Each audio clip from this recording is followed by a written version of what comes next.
Hello प्यारे दोस्तों, आज यह दोस्तों प्रकाश का परावर्तन एवं अपवर्तन का दोस्तों ये लेक्चर दूसरा है। ये दोस्तों क्या है, लेक्चर दूसरा है। दोस्तों इसके पहले हमने अभी एक ही लेक्चर किया है। यदि आपने वो लेक्चर जो है आपका अगर बैकलॉग हो गया है तो दोस्तों जा करके प्लेलिस्ट में लेक्चर 1 को देख लीजिए, क्योंकि दोस्तों इस प्रकाश चैप्टर को एकदम सीक्वेंस से पढ़ते आइए, नहीं तो दोस्तों आपको न्यूमेरिकल्स को लगाने में बहुत ज़्यादा कठिनाई होगी। और दोस्तों केवल न्यूमेरिकल्स ही नहीं, हर एक चीज़ को कॉन्सेप्ट को एकदम बहुत अच्छी तरीके से दोस्तों आप लोगों को पढ़ना है और हमारे द्वारा दोस्तों आप लोगों को बताया जाएगा। तो दोस्तों आज के इस लेक्चर में हम किन किन टॉपिक पर बात करने वाले हैं, सबसे पहले दोस्तों उसको देख लेते हैं। तो जो पहला टॉपिक है वो क्या है, गोलीय दर्पण। दोस्तों जो गोलीय दर्पण था वो हमने लेक्चर 1 में देख लिया था। आज हम देखेंगे गोलीय दर्पण के प्रकार क्या होते हैं। दोस्तों गोलीय दर्पण के कितने प्रकार होते हैं उसको देखेंगे। और जो दूसरा टॉपिक है दोस्तों वो क्या है, गोलीय दर्पण से संबंधित कुछ परिभाषाएं। जो दोस्तों गोलीय दर्पण होती हैं उससे संबंधित क्या क्या परिभाषाएं होती हैं दोस्तों, उसको हम इस टॉपिक दूसरे में देखेंगे। तो दोस्तों आज हम सबसे पहले टॉपिक को देखते हैं, गोलीय दर्पण के प्रकार। तो दोस्तों देखते हैं गोलीय दर्पण के प्रकार क्या होते हैं। दोस्तों गोलीय दर्पण के कितने प्रकार होते हैं दोस्तों, उसको सबसे पहले देख लेते हैं। अब दोस्तों जो गोलीय दर्पण होता है उसके दो प्रकार होते हैं। नंबर 1 अवतल दर्पण, दूसरा उत्तल दर्पण। तो दोस्तों वही हमें लिखना है।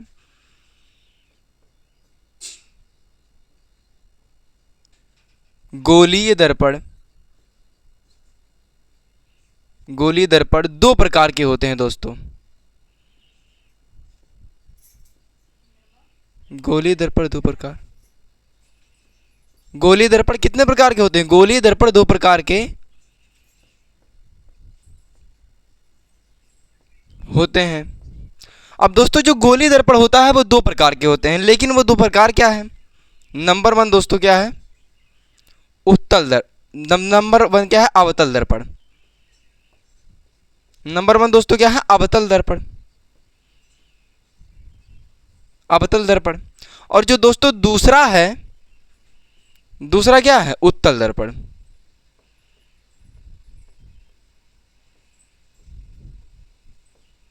नंबर दूसरा क्या है दोस्तों, उत्तल दर्पण।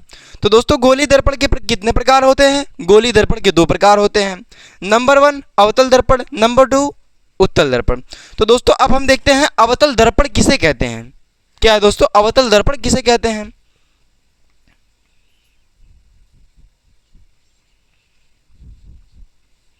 अवतल दर्पण। अब दोस्तों अवतल दर्पण किसे कहते हैं, जिसके उभरे हुए तल पर, क्या दोस्तों, उभरे हुए तल पर क्या हो, पालिश हो, ऐसा दर्पण। इसकी परिभाषा दोस्तों क्या हो गई, ऐसा दर्पण, ऐसा दर्पण जिसके उभरे हुए, ऐसा दर्पण जिसके उभरे हुए तल पर क्या हो, पालिश हो।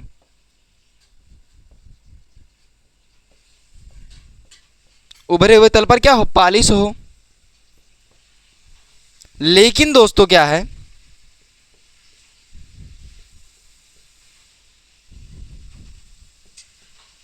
लेकिन धंसे हुए तल पर, लेकिन धंसा हुआ तल क्या हो, लेकिन धंसे हुए तल परावर्तक हो।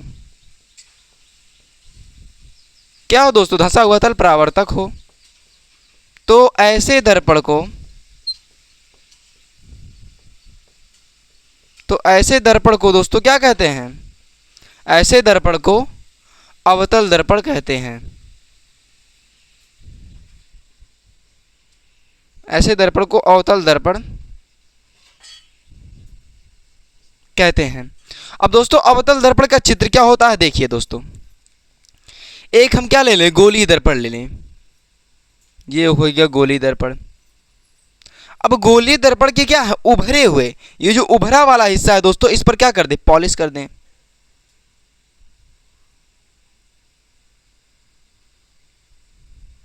इस पर पॉलिश कर दें। ये क्या है दोस्तों, पॉलिश वाला तल, पॉलिश वाला तल। और ये दोस्तों क्या है, परावर्तक तल, परावर्तक तल। तो दोस्तों एक बार अवतल दर्पण को फिर से देख लीजिए, क्या है इसका परिभाषा। अवतल दर्पण किसे कहते हैं दोस्तों? ऐसा दर्पण जिसके उभरे हुए तल पर क्या हो? पालिश हो। देखिए दोस्तों, ये उभरा हुआ तल है, इस पर क्या है? पालिश हो। और धंसा हुआ तल क्या हो? परावर्तक हो। ये जो धंसा हुआ तल है दोस्तों, इस पर यानी पालिश ना हो, तो ऐसे दर्पण को क्या कहते हैं? अवतल दर्पण कहते हैं। अब दोस्तों ये हो गया पहला अवतल दर्पण। अब हम दोस्तों देखते हैं उत्तल दर्पण। तो दोस्तों दूसरा क्या है? उत्तल दर्पण। अब दोस्तों उत्तल दर्पण किसे कहते हैं? देखिए दोस्तों, इसकी डेफिनेशन को सबसे पहले देखते हैं, उसके बाद हम दोस्तों आपको दर्पण बनाकर समझाएंगे। देखिए दोस्तों, उत्तल दर्पण किसे कहते हैं? ऐसा दर्पण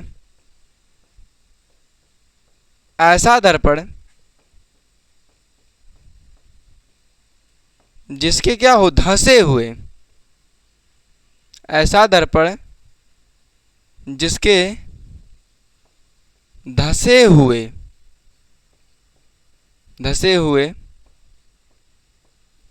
तल पर पालिश हो। ऐसा दर्पण जिसके धंसे हुए तल पर क्या हो? पालिश हो।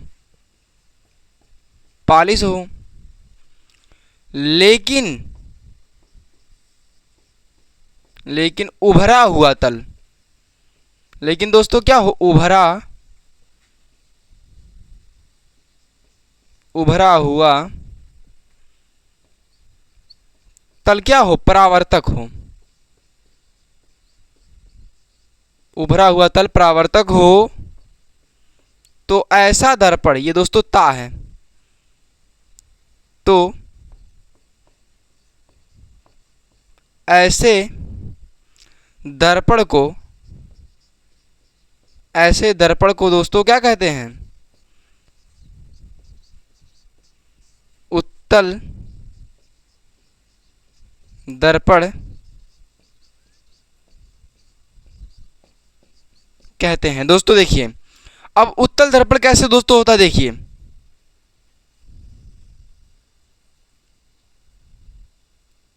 ये एक हम दोस्तों दर्पण ले रहे हैं जिसके क्या है? धंसे हुए तल पर, उस बार क्या था? उभरे हुए तल पर पालिश था, और इस बार क्या है? धंसे हुए तल पर पालिश हो। देखिए दोस्तों, ऐसा दर्पण जिसके धंसे हुए तल पर क्या हो? पालिश कर दिया जाए या फिर कलई कर दिया जाए। पालिश कर दिया जाए दोस्तों, या फिर कलई कर दिया जाए। ये कौन सा तल है? ये पालिश वाला तल है। पालिश वाला तल। और ये दोस्तों क्या है? परावर्तक, यानी परावर्तक वाला तल। तो दोस्तों एक बार उत्तल दर्पण को फिर से देखिए, समझिएगा ध्यान से। ऐसा दर्पण, ये दोस्तों एक दर्पण है जिसके क्या है? धंसे हुए तल पर क्या कर दिया जाए? पालिश कर दिया जाए। देखिए दोस्तों, धंसे हुए तल पर पालिश हो, लेकिन जो इसका उभरा हुआ तल है वो क्या हो? परावर्तक हो, यानी उस पर पालिश ना हो, तो ऐसे दर्पण को दोस्तों क्या कहते हैं? उत्तल दर्पण कहते हैं। अब दोस्तों देखते हैं हम अगला टॉपिक। तो दोस्तों गोलीय दर्पण से संबंधित परिभाषाएं। ये दोस्तों गोलीय दर्पण से संबंधित परिभाषाओं में दोस्तों क्या है? ये जो पहला है, ये क्या है? दर्पण का ध्रुव किसे कहते हैं? जो दोस्तों दर्पण होता है उसका ध्रुव क्या होता है, उसको देखते हैं दोस्तों। देखिए, गोलीय दर्पण जो होता है, जो गोलीय दर्पण होता है दोस्तों, उस गोलीय दर्पण का जो मध्य बिंदु होता है, जैसे दोस्तों ये गोलीय दर्पण होता है, अब दोस्तों अभी परिभाषा इसको लिखें, उसके बाद चित्र बना के आपको समझाएंगे दोस्तों। गोलीय यानी दर्पण का ध्रुव क्या होता है? गोलीय दर्पण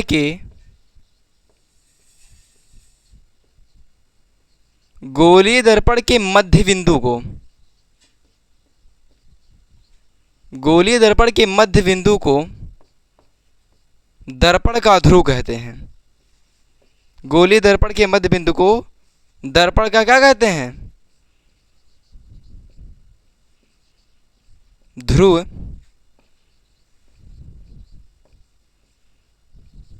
कहते हैं। और दोस्तों क्या होता है? इसे P से लिखा जाता है, इसे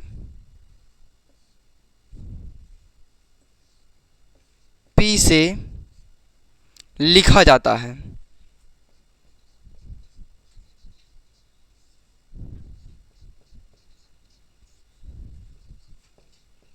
और क्या होता है, इसे P से लिखा जाता है।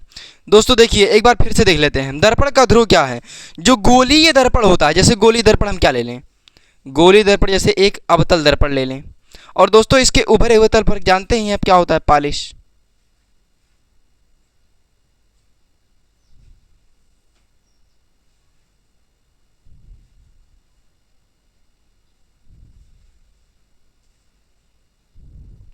अब देखिए दोस्तों, गोलीय दर्पण का जो मध्य बिंदु, ये दोस्तों गोलीय दर्पण का मान लीजिए ये मध्य बिंदु है, ये वाला। अगर दोस्तों ये गोलीय दर्पण का मध्य बिंदु है तो यही क्या होगा, दर्पण का ध्रुव होगा। इसका नाम क्या है दोस्तों,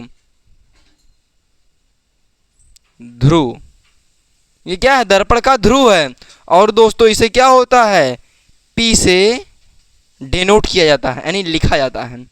तो दोस्तों यही क्या है, ये हो गया एक अवतल दर्पण। अब दोस्तों ये जो अवतल दर्पण है इसके जो मध्य बिंदु है, अब दोस्तों चाहे अवतल दर्पण हो चाहे उत्तल दर्पण हो, ध्रुव तो दोनों में होंगे। अब दोस्तों जैसे अवतल दर्पण ये है, इसका मध्य बिंदु दर्पण का ध्रुव हो गया। और वैसे अगर उत्तल दर्पण होगा, देखिए दोस्तों ये उत्तल दर्पण हो गया और इसके धंसे हुए तल पर पालिश होती है, जैसे दोस्तों इसको पालिश कर दिए अंदर से। अब दोस्तों इसका मान लीजिए मध्य बिंदु ये है, तो यही क्या होगा, ध्रुव होगा। ये क्या होगा दोस्तों, यही ध्रुव होगा। और इसे भी P से लिखा जाएगा। तो दोस्तों समझ में आ रहा है दर्पण का ध्रुव। ये जो गोलीय दर्पण है इसी के मध्य बिंदु को, एकदम आसान है दोस्तों, इसी वक्त याद कर लीजिए। देखिए ये जो दर्पण है, इस दर्पण की जो मध्य बिंदु है, ये जो दोस्तों दर्पण का जो मध्य बिंदु यानी बीच वाला बिंदु है, उसी को क्या कहते हैं, दर्पण का ध्रुव कहते हैं। और इसे क्या होता है, P से लिखा जाता है। देखिए दोस्तों पहला आपको समझ में आ गया। अब हम दोस्तों देखते हैं दूसरा। तो दोस्तों गोलीय दर्पण से संबंधित परिभाषाओं में दोस्तों दूसरा क्या है, वक्रता केंद्र। अब दोस्तों जो दर्पण का वक्रता केंद्र होता है वो क्या होता है, देखिए दोस्तों, गोलीय दर्पण जिस कांच के, जैसे दोस्तों ये मान लेते हैं गोलीय दर्पण है,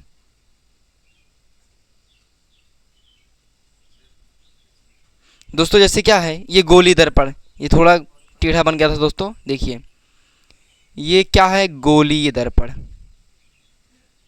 अब दोस्तों ये गोलीय दर्पण ये पूरा है, लेकिन ये गोलीय दर्पण ये क्या, किसका हिस्सा है, इस पूरे से गोले का। गोलीय दर्पण जिस कांच के खोखले गोले का। अब दोस्तों ये कांच का पूरा खोखला वाला भाग है। अब दोस्तों इसमें में से हम थोड़ा सा काट के निकाल लिए, ये हो गया गोलीय दर्पण का ये छोटा सा क्या हो गया, भाग हो गया। तो दोस्तों इसके ऊपर हम क्या कर देते हैं, पॉलिश कर देते हैं।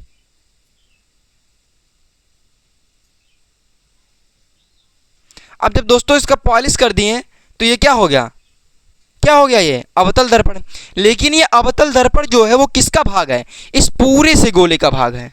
अब दोस्तों यहीं पर लिखिए, देखिए वक्रता केंद्र किसे कहते हैं, गोलीय दर्पण, गोलीय दर्पण जिस कांच के, दोस्तों देखिए गोलीय दर्पण जिस कांच के, ये पूरे से कांच के, गोलीय दर्पण जिस कांच के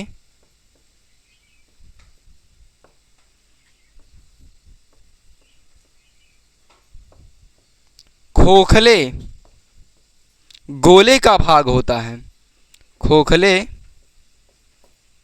गोले का भाग होता है, भाग होता है।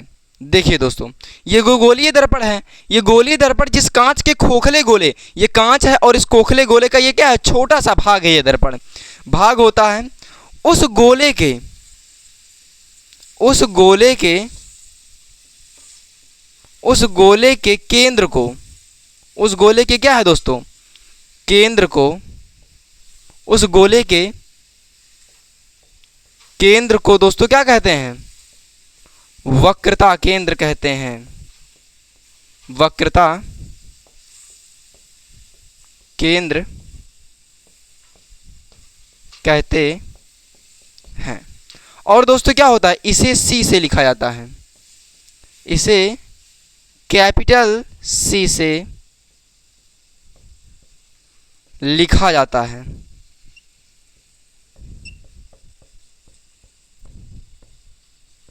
क्या होता है, लिखा जाता है। दोस्तों देखिए, ये जो गोलीय दर्पण है, इस गोलीय दर्पण का क्या है, ये एक छोटा सा भाग है, ये वाला दर्पण। तो दोस्तों यहाँ से ये छोटा सा भाग हो गया। अब दोस्तों ये दर्पण का ध्रुव P जानते ही हैं। अब यहाँ से दोस्तों एक हमने ऐसे रेखा खींच दी। अब दोस्तों जो ये दोनों रेखाएं काट रही हैं जहाँ पर, यही दोस्तों क्या हो गया, वक्रता केंद्र हो गया। यानी ये जो खोखला गोला है, इसके क्या है, सेंटर को ही, यानी बीच वाले केंद्र को ही क्या कहेंगे, वक्रता केंद्र कहेंगे। जैसे दोस्तों आप कोई गोला बनाते हैं, उस गोले का कोई ना कोई तो केंद्र होता है, वही दोस्तों इस गोले के केंद्र को ही क्या कहते हैं, वक्रता केंद्र कहते हैं। तो दोस्तों वक्रता केंद्र किसे कहते हैं, गोलीय दर्पण जिस कांच के खोखले गोले का भाग होता है। देखिए दोस्तों, ये जो गोलीय दर्पण है, इस बड़े से गोले का क्या है, एक छोटा सा भाग है। गोले का क्या होता है, भाग होता है। उस गोले के जो केंद्र, अब दोस्तों ये अगर गोला है तो इसका कोई ना कोई केंद्र तो होगा ही, उस गोले के केंद्र को ही क्या कहते हैं, वक्रता केंद्र कहते हैं, और इसे C से लिखा जाता है। तो दोस्तों आई होप कि आपको समझ में आ रहा होगा। अब हम दोस्तों देखते हैं तीसरा। तो दोस्तों गोलीय दर्पण से संबंधित परिभाषाओं में दोस्तों तीसरा क्या है, वक्रता त्रिज्या। अब दोस्तों हमने क्या देख लिया, वक्रता केंद्र देख लिया। अब हम दोस्तों देखते हैं वक्रता त्रिज्या। अब दोस्तों वक्रता त्रिज्या क्या होती है। अब जैसे दोस्तों ये एक हम क्या ले लेंगे, दर्पण, लेकिन पूरा दर्पण लेंगे। ये एक दर्पण है, मान लीजिए गोले का क्या है, पूरा गोला बना लेते हैं पहले, ताकि आपको एकदम ठीक से समझ में आए। दोस्तों देखिए, ये गोला हो गया, लेकिन इस गोले का क्या है, एक छोटा सा भाग है। कौन, ये वाला दर्पण, जिसके क्या है, उभरे हुए तल पर पालिश कर दें हम। अब दोस्तों हमने अभी देखा था ये क्या है, दर्पण का ध्रुव, और दोस्तों ये इस गोले का क्या है, एक छोटा सा भाग है। और दोस्तों यहाँ से जो जा रही रेखा, ये क्या है, C बन रही है। समझ में आ रहा है दोस्तों आपको, यहाँ पर जो रेखाएं दोनों आपस में काट रही हैं, वो उस गोले का क्या है, केंद्र है। अब दोस्तों अगर उस गोले का केंद्र है, तो जो यहाँ से वक्रता केंद्र से ध्रुव तक की दूरी को ही क्या कहते हैं, वक्रता त्रिज्या कहते हैं। और इसे क्या होता है, कैपिटल R से लिखा जाता है। यानी C और P, यानी ध्रुव और वक्रता केंद्र की जो बीच की दूरी होती है, उसे क्या कहते हैं, वक्रता त्रिज्या। अब दोस्तों जैसे आपको कोई गोला बनाना होता है, उसके लिए क्या होती है, हमें त्रिज्या की आवश्यकता होती है। जैसे दोस्तों आप अपने प्रकार में 3 सेंटीमीटर, 4 सेंटीमीटर, 5 सेंटीमीटर आप लेकर के उसके बाद एक गोला बनाते ही हैं।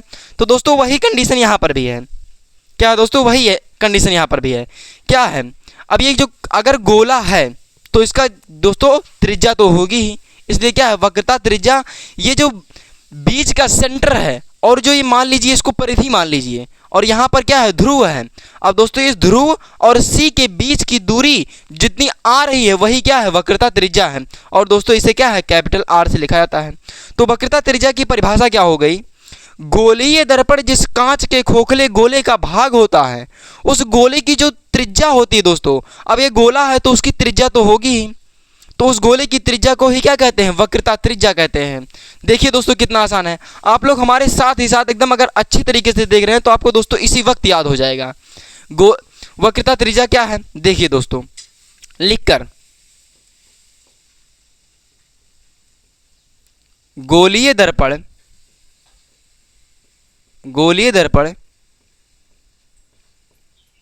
जिस कांच के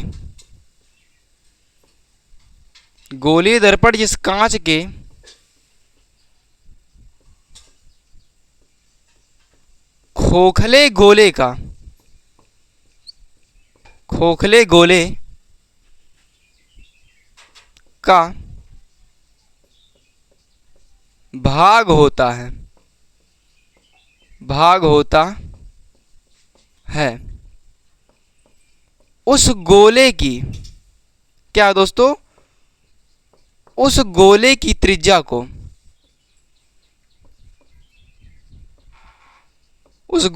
त्रिज्या को, ही क्या कहते हैं, वक्रता त्रिज्या कहते हैं।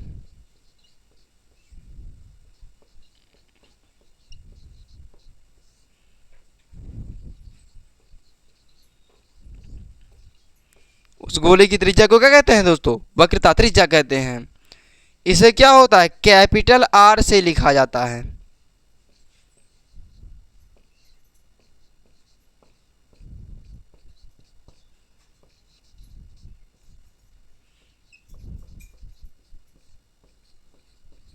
आर से ये लिखा जाता है। तो दोस्तों हमने चित्र के माध्यम से आपको पहले ही समझा दिया क्या है गोलीय दर्पण। ये जो गोलीय दर्पण है इस कांच के खोखले गोले का भाग होता है। ये दोस्तों पूरा खोखला गोला है और ये जो दर्पण है यहाँ से जो है वो इस गोले का क्या है, छोटा सा भाग है। गोलीय दर्पण जिस कांच के खोखले गोले का भाग होता है उस गोले की जितनी त्रिज्या होगी, जितना दोस्तों उस गोले की त्रिज्या जितनी होगी वही दोस्तों क्या होगी, वक्रता त्रिज्या होगी। अब हम दोस्तों देखते हैं चौथा। तो दोस्तों चौथा क्या देखते हैं, मुख्य अक्ष क्या होता है। दोस्तों मुख्य अक्ष क्या होता है, गोलीय दर्पण के मध्य बिंदु यानी ध्रुव वह वक्रता केंद्र सी, जो वक्रता केंद्र दोस्तों हमने इसके पहले बताया वो क्या है, गोलीय दर्पण के मध्य बिंदु दर्पण का ध्रुव हो गया, और वक्रता केंद्र सी से जाने वाली रेखा जो सीधी जाती है रेखा उसी को क्या कहते हैं, मुख्य अक्ष कहते हैं। तो दोस्तों इसकी परिभाषा को देख लेते हैं। गोलीय दर्पण के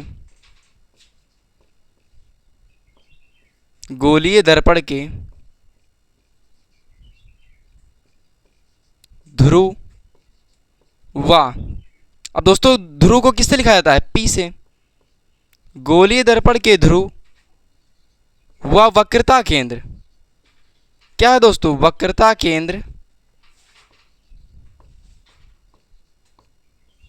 केंद्र सी से जाने वाली रेखा, सी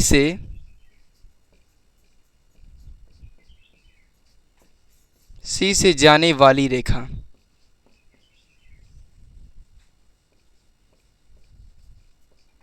सी से जाने वाली रेखा क्या होती है, मुख्य अक्ष कहलाती है।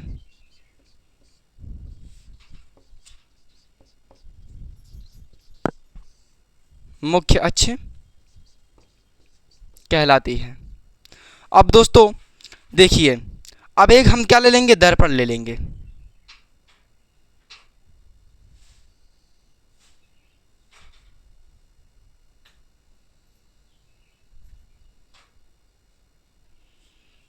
ये दोस्तों क्या हो गया, एक दर्पण हो गया।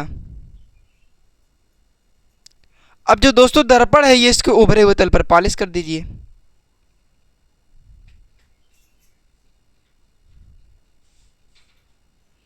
अब दोस्तों ये क्या है, दर्पण का ध्रुव P और इसका क्या है, केंद्र है C। अब दोस्तों ये जो दर्पण है, एक गोलीय दर्पण के ध्रुव, ये जो ध्रुव है और जो C से एकदम सीधी रेखा जा रही है, इसी को दोस्तों हम क्या कह देंगे, मुख्य अक्ष। मुख्य अक्ष समझ में आ रही है दोस्तों। देखिए ये जो गोलीय दर्पण के ध्रुव यानी P है और वक्रता केंद्र दोस्तों जो C है, इसी से जो सीधी रेखा जा रही है इसी को दोस्तों मुख्य अक्ष कह देंगे। देखिए कितना आसान है दोस्तों, एक बार फिर से देखिए। ये जो दर्पण है इस दर्पण का मध्य बिंदु आप जानते हैं क्या होता है, ध्रुव होता है। और दोस्तों ये ध्रुव और वक्रता केंद्र, इसके पहले दोस्तों हमने बताया कि वक्रता केंद्र किसे कहते हैं, ये दोस्तों C है। अब दोस्तों जो P है और C है यानी वक्रता केंद्र और ध्रुव से जो सीधी रेखा जा रही है उसी को दोस्तों मुख्य अक्ष कहते हैं। अब हम दोस्तों देखते हैं पांचवा। तो दोस्तों देखिए दर्पण का द्वारक किसे कहते हैं, दर्पण का द्वारक दोस्तों जो होता है गोलीय दर्पण के व्यास को, जो गोलीय दर्पण का व्यास होता है उसी को क्या कहते हैं, दर्पण का द्वारक कहते हैं। अब दोस्तों जैसे हम क्या बना रहे हैं, एक दर्पण बनाएंगे और दर्पण दोस्तों जो है इस गोले का क्या होगा, एक भाग होगा।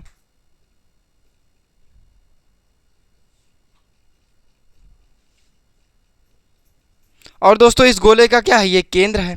अब दोस्तों अब जब गोलीय दर्पण के इस केंद्र से यहाँ तक कि मान लीजिए ये दर्पण है और दोस्तों ये क्या है, ये इसका एक गोले का छोटा सा क्या है, भाग है। अब दोस्तों यहाँ से अगर कोई रेखा सीधी इस केंद्र से मिलाती हुई इस दर्पण को दोनों सिरों को मिला दे तो दोस्तों वही क्या होगा, दर्पण का द्वारक कहलाएगा। तो दोस्तों आपको समझ में आ रहा होगा कि दर्पण का द्वारक किसे कहते हैं। अब हम दोस्तों देखते हैं छठवां। तो दोस्तों अब हम देखते हैं मुख्य फोकस। दोस्तों मुख्य फोकस किसे कहते हैं, सबसे पहले दोस्तों इसकी डेफिनेशन को देखिए। मुख्य फोकस किसे कहते हैं, गोलीय दर्पण के मुख्य अक्ष जो दोस्तों होता है, लिखिए दोस्तों गोलीय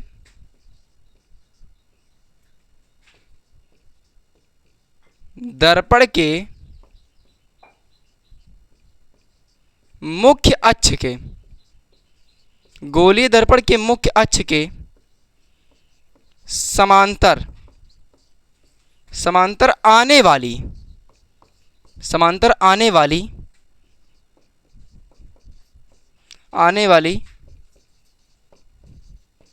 प्रकाश की किरण परावर्तन के बाद जिस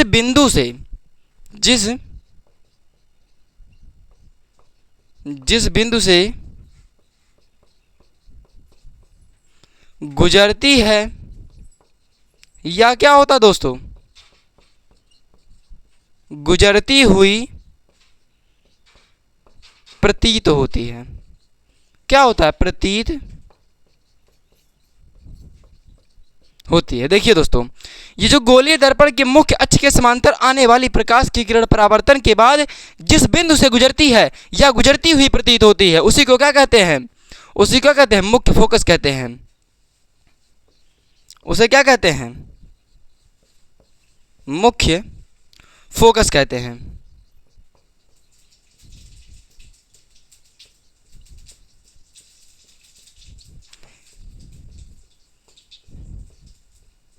इसे दोस्तों क्या होता है? कैपिटल एफ से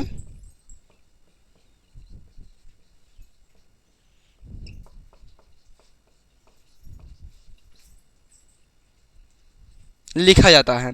तो दोस्तों देखिए, जैसे ये एक दर्पण क्या है, और इस दर्पण का नाम जानते हैं दोस्तों, क्या है? अवतल दर्पण। ये दोस्तों एक अवतल दर्पण ले रहे हैं। अब दोस्तों इस अवतल दर्पण का ध्रुव आप जानते हैं कहाँ होगा? इसका मध्य बिंदु। ये दोस्तों क्या होगा? दर्पण का ध्रुव हो गया। और ये क्या होगा? वक्रता केंद्र सी हो गया। और ये दोस्तों क्या हो गया? मुख्य अक्ष हो गया। ये दोस्तों क्या हो गया? मुख्य अक्ष हो गया। ये क्या है? सी है। अब दोस्तों जब यह दर्पण है, अवतल दर्पण है, और इसका ध्रुव है, और ये क्या है? सी है, यानी वक्रता केंद्र है। अब दोस्तों जब मुख्य अक्ष के समांतर कोई भी प्रकाश की किरण आएगी, समझिएगा दोस्तों, जब कोई भी प्रकाश की किरण मुख्य अक्ष के समांतर आएगी तो परावर्तन के बाद फोकस से जाएगी। क्या समझ में आया? कि समांतर आएगी तो फोकस से जाएगी, और अगर फोकस से आएगी तो समांतर हो जाएगी, और सेंटर से आएगी तो सेंटर को जाएगी। दोस्तों एक है टॉपिक, इसमें आप लोग एकदम गा के बहुत अच्छी तरीके से पढ़ाएंगे दोस्तों, लेकिन अभी फिलहाल ये देखिए, ये दोस्तों क्या है? अब गोलीय दर्पण के मुख्य अक्ष के समांतर अगर कोई भी प्रकाश की किरण आ रही है, ये दोस्तों देखिए आने का सिंबल यहाँ पर बनाए हैं, और ये दोस्तों आने के बाद ये क्या है? परावर्तन के बाद फोकस से जाएगी। अब ये दोस्तों यहाँ पर परावर्तन के बाद अगर ये प्रकाश की किरण मुड़ गई तो जान लीजिएगा क्या है? यह एफ से जा रही है। और दोस्तों ऐसे नीचे ही समांतर आ रही है तो क्या जा रही है? फोकस से जा रही है।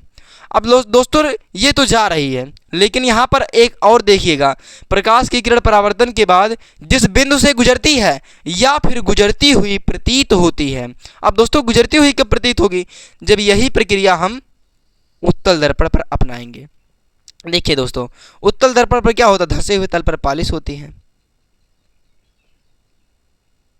ये हो गया दर्पण का ध्रुव P, और ये क्या हो गया? C। यहाँ से मुख्य अक्ष ये है। अब दोस्तों जब मुख्य अक्ष के समांतर कोई भी प्रकाश की किरण आ रही है, परावर्तन के बाद फोकस से जाएगी। यहाँ पर दोस्तों ये फोकस से जा नहीं रही है, लेकिन देखने में प्रतीत हो रही है कि ये क्या है? फोकस से जा रही है। ये क्या है? फोकस से जा रही है। यानी दोस्तों ये प्रकाश की किरण क्या आ रही है? मुख्य अक्ष के समांतर आ रही है, और मुख्य अक्ष के समांतर आने के बाद ये क्या हो रही है? फोकस से जा नहीं रही है, लेकिन फोकस से जाती हुई क्या है? प्रतीत हो रही है। यहाँ से दोस्तों देखने में पता चलेगा कि प्रकाश की किरण इधर नहीं, यहाँ से जा रही है। ये वाला दोस्तों यहाँ से जा रही है। तो दोस्तों आपको समझ में आ गया होगा छठवां मुख्य फोकस किसे कहते हैं। अब दोस्तों हम देखते हैं सातवां। तो दोस्तों अब क्या हम देखते हैं? फोकस दूरी किसे कहते हैं। अब फोकस दूरी दोस्तों किसे कहते हैं? जैसे देखिए इसको पहले चित्र के माध्यम से समझते हैं। ये क्या ले लिए? अवतल दर्पण ले लिया। अब दोस्तों आपको समझ आते हैं, जानते हैं कि आप इतना कि इसके क्या है, उभरे हुए तल पर पालिश हो। पालिश कर दिया। अब दोस्तों ये आप जानते हैं कि ये मध्य बिंदु को क्या कहते हैं, ध्रुव P कहते हैं, और इसके केंद्र को वक्रता केंद्र कहते हैं, C से लिखा जाता है। और दोस्तों ये क्या है, F है। अब दोस्तों यहाँ पर क्या कहा, फोकस दूरी किसे कहते हैं, यहीं पर देखिएगा दोस्तों, गोलीय दर्पण के ध्रुव P व मुख्य फोकस तक के बीच की दूरी को क्या कहते हैं, फोकस दूरी कहते हैं। यहाँ पर दोस्तों जो ये मुख्य फोकस और ध्रुव के बीच की दूरी ही क्या होगी, फोकस दूरी होगी। यानी यहाँ से F और P के बीच की दूरी क्या होगी, फोकस दूरी होगी। और दोस्तों एक एक्स्ट्रा में बता देते हैं, यहाँ से यहाँ तक की दूरी क्या होगी, ये वक्रता केंद्र, यहाँ से दोस्तों ये क्या होगी, त्रिज्या यानी R की दूरी होगी।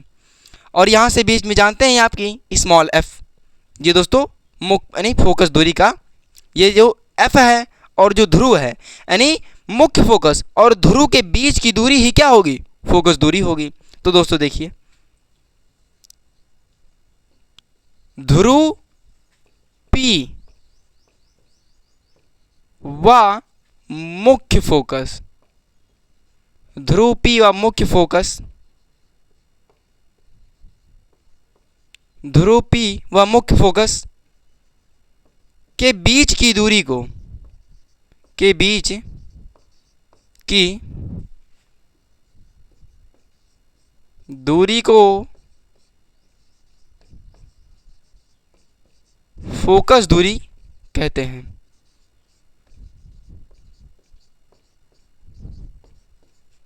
तो दोस्तों समझ में आ गया कि ध्रुव P व मुख्य फोकस के बीच की दूरी को ही क्या कहते हैं, फोकस दूरी कहते हैं।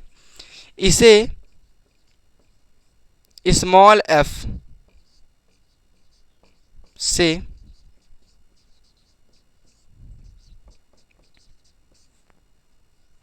लिखा जाता है। तो दोस्तों आपको समझ में आ गया होगा ये। अब हम दोस्तों देखते हैं अगला। तो दोस्तों आखिरी टॉपिक क्या है, फोकस तल। दोस्तों आज के इस लेक्चर का दोस्तों ये आखिरी टॉपिक है, क्या है, फोकस तल। अब दोस्तों फोकस तल किसे कहते हैं, देखिए वह तल जो मुख्य फोकस से गुजरता है। अब दोस्तों मुख्य फोकस से कैसे गुजरता है, देखिए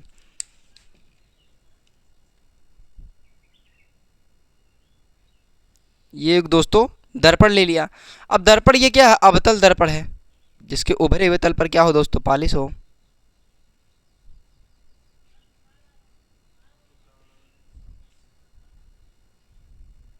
देखिएगा दोस्तों यहाँ पर देखिए ये क्या है, अवतल दर्पण है। अब अवतल दर्पण का ये क्या है, इस दर्पण का एकदम सेंटर है यानी ध्रुव है P, और दोस्तों ये क्या है, C है। और इसको दोस्तों इस रेखा को इससे मिला दीजिए। अब दोस्तों इसकी आधी दूरी क्या होगी, फोकस दूरी यानी F, मुख्य फोकस। और दोस्तों यहां पर देखिए क्या लिखा गया, वह तल जो मुख्य फोकस से गुजरता है। यही दोस्तों यहां से दोस्तों देखिए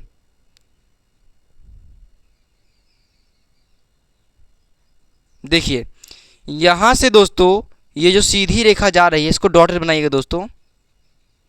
यहां से जो यहां तक की दूरी है यानी यहां से जो मुख्य फोकस है, यहां पर देखिए दोस्तों लिखा है वह तल जो मुख्य फोकस से गुजरता है।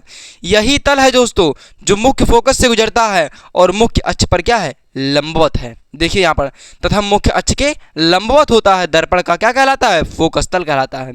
यही दोस्तों क्या है, दर्पण का फोकस तल है।